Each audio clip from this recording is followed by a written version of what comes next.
مولاي صل وسلم دائما ابدا على حبيبك خير الخلق كلهم۔ حضرت ابن جریر رضی اللہ تعالیٰ عنہ نے بیان کیا کہ رسول اللہ صلی اللہ علیہ وسلم 14ویں رات کو ہمارے پاس تشریف لائے اور فرمایا، تم اپنے رب کو قیامت کے دن اس طرح دیکھو گے جس طرح اس چاند کو دیکھ رہے ہو۔ اس کے دیکھنے میں کوئی مزاحمت نہیں ہوگی، کھلم کھلا دیکھو گے، بے تکلف، بے مشقت، بے زحمت۔ حضرت عدی بن حاتم رضی اللہ تعالیٰ عنہ نے بیان کیا کہ رسول اللہ صلی اللہ علیہ وسلم نے فرمایا، تم میں کوئی ایسا نہیں ہوگا جس سے اس کا رب کلام نہ کرے، اس کے اور بندے کے درمیان کوئی ترجمان نہ ہوگا اور نہ کوئی حجاب ہوگا جو اسے چھپائے رکھے۔ حضرت ابو ہریرہ رضی اللہ تعالیٰ عنہ نے بیان کیا کہ نبی کریم صلی اللہ علیہ وسلم نے فرمایا،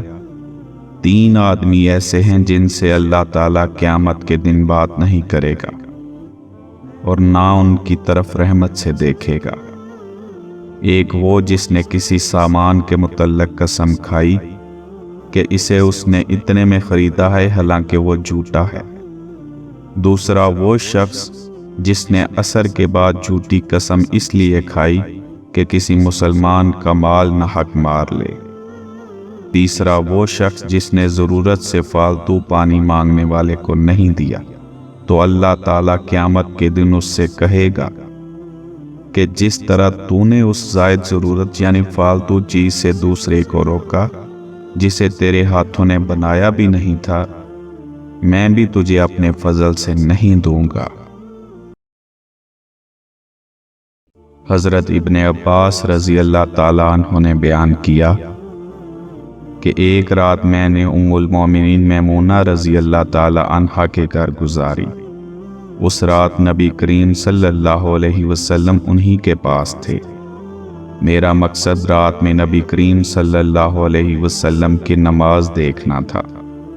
نبی کریم صلی اللہ علیہ وسلم نے تھوڑی دیر تو اپنی اہلیہ کے ساتھ بات چیت کی، پھر سو گئے۔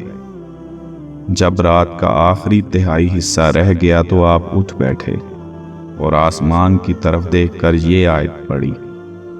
بلا شبہ آسمانوں اور زمین کی پیدائش میں عقل رکھنے والوں کے لیے نشانیاں ہیں۔ پھر اٹھ کر آپ صلی اللہ علیہ وسلم نے وضو کیا اور مسواک کی، پھر 11 رکعتیں پڑھی۔ پھر بلال رضی اللہ تعالی عنہ نے نماز کے لیے اذان دی اور آپ نے 2 رکعت نماز پڑھی،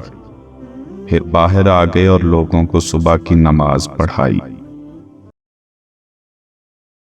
حضرت عبداللہ بن مسعود رضی اللہ تعالیٰ عنہ نے بیان کیا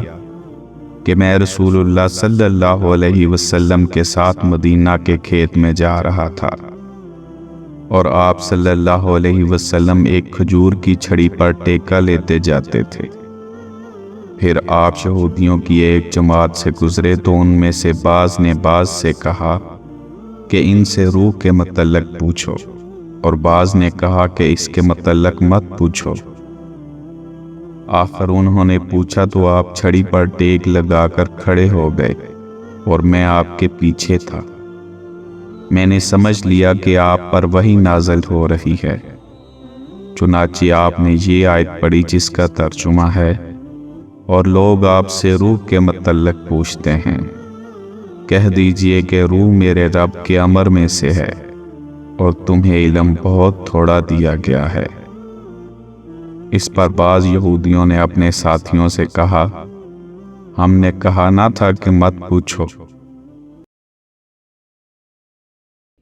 حضرت علی رضی اللہ تعالیٰ عنہ نے خبر دی کہ رسول اللہ صلی اللہ علیہ وسلم ان کے اور فاطمہ رضی اللہ تعالیٰ عنہا کے گھر رات میں تشریف لائے اور ان سے کہا، کیا تم لوگ نماز تہجد نہیں پڑھتے؟ حضرت علی رضی اللہ تعالیٰ عنہ نے کہا کہ میں نے عرض کیا، یا رسول اللہ، ہماری جان اللہ کے ہاتھ میں ہے، جب وہ ہمیں اٹھانا چاہے گا اٹھا دے گا۔ جب میں نے یہ بات کہی تو نبی کریم صلی اللہ علیہ وسلم واپس چلے گئے اور مجھے کوئی جواب نہیں دیا۔ البتہ میں نے آپ صلی اللہ علیہ وسلم کو واپس جاتے وقت یہ کہتے سنا، آپ اپنی ران پر ہاتھ مار کر یہ فرما رہے تھے،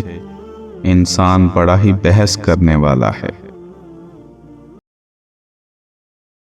حضرت ابو ہریرہ رضی اللہ تعالیٰ عنہ نے بیان کیا کہ نبی کریم صلی اللہ علیہ وسلم نے فرمایا، مومن کی مثال کھیت کے نرم پودے کی سی ہے کہ جدھر ہوا چلتی ہے تو اس کے پتے ادھر جھک جاتے ہیں، اور جب ہوا رک جاتی ہے تو پتے بھی برابر ہو جاتے ہیں۔ اسی طرح مومن آزمائشوں میں بچایا جاتا ہے، لیکن کافر کی مثال شمشاد کے سخت درخت جیسی ہے کہ ایک حالت میں کھڑا رہتا ہے، یہاں تک کہ اللہ جب چاہتا ہے اسے اکھاڑ دیتا ہے۔ حضرت انس بن مالک رضی اللہ تعالیٰ عنہ نے بیان کیا کہ رسول اللہ صلی اللہ علیہ وسلم نے فرمایا، دجال مدینہ تک آئے گا، لیکن دیکھے گا کہ فرشتے اس کی حفاظت کر رہے ہیں، پس نہ تو دجال اس سے قریب ہو سکے گا اور نہ تعاون، انشاءاللہ۔ حضرت ابو ہریرہ رضی اللہ تعالیٰ عنہ نے بیان کیا کہ رسول اللہ صلی اللہ علیہ وسلم نے فرمایا، ہر نبی کی ایک دعا قبول ہوتی ہے، تو میں چاہتا ہوں کہ اپنی دعا قیامت کے دن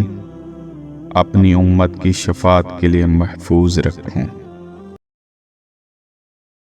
حضرت ابو ہریرہ رضی اللہ تعالیٰ عنہ سے روایت ہے کہ رسول اللہ صلی اللہ علیہ وسلم نے فرمایا، کوئی شخص اس طرح دعا نہ کرے کہ اے اللہ، اگر تو چاہے تو میری مغفرت کر، اگر تو چاہے تو مجھ پر رحم کر، اگر تو چاہے تو مجھے روزی دے، بلکہ پختگی کے ساتھ سوال کرنا چاہیے، کیونکہ اللہ جو چاہتا ہے کرتا ہے،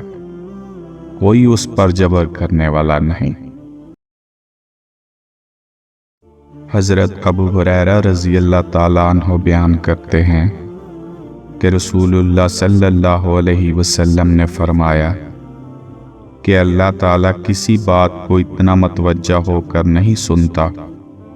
جتنا نبی کریم صلی اللہ علیہ وسلم کا قرآن پاک پڑھنا متوجہ ہو کر سنتا ہے،